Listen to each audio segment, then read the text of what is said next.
Molt bé, bona tarda. Ara us explicaré una mica la tècnica de la divisió, tal com l'hem explicat a classe, a veure si us quedarà aquest vídeo penjat i així a veure si el podeu anar mirant per si algú no ho té clar o podeu ajudar els vostres fills i filles a repassar-ho. El primer que hem de tenir clar és com es diu cada element de la divisió.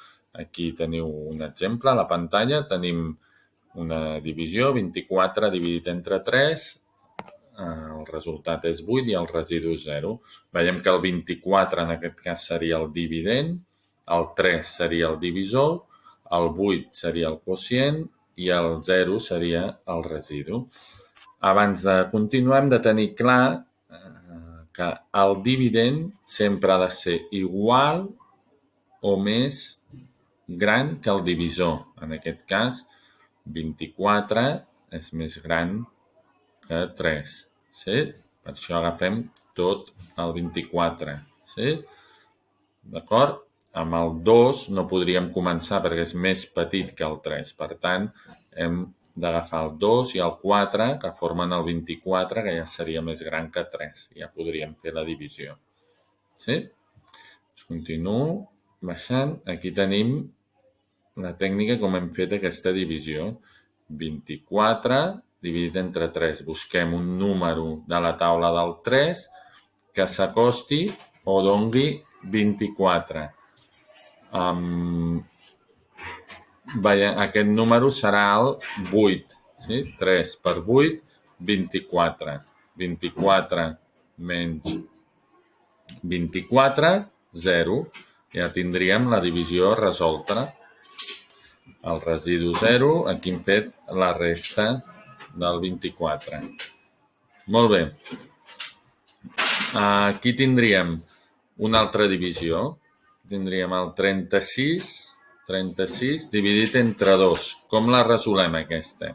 Aquí veiem que amb el primer número, el 3 ja és més gran que el 2. Per tant, ja ens serveix el 3. Què hem de fer? Doncs coronem el 3. Fem aquest símbol aquí de coronar el 3. Sí? I busquem un número de la taula del 2 que s'acosti o que doni 3. En aquest cas seria l'1. 2 per 1, 2. L'apuntem aquí. 3 menys 2 igual a 1. Ja tindríem una part de la divisió, però encara no hem acabat, Continuaríem aquí. I ara què faríem? Hem dit 3 menys 2, 1. Tindríem l'1 i ens faltaria el 6. Doncs el 6 el baixem aquí i ja tindríem, ara ens sortiria el número 16. Ara hem de buscar un número de la taula del 2 que s'acosti al 16 o doni 16. En aquest cas seria el 8. 2 per 8, 16. Fem 16 menys 16, 0. Ara sí que tindríem la divisió resolta. Quocient 18 i residu 0. D'acord? Espero que us hagi quedat clar. Moltes gràcies. Vagi bé.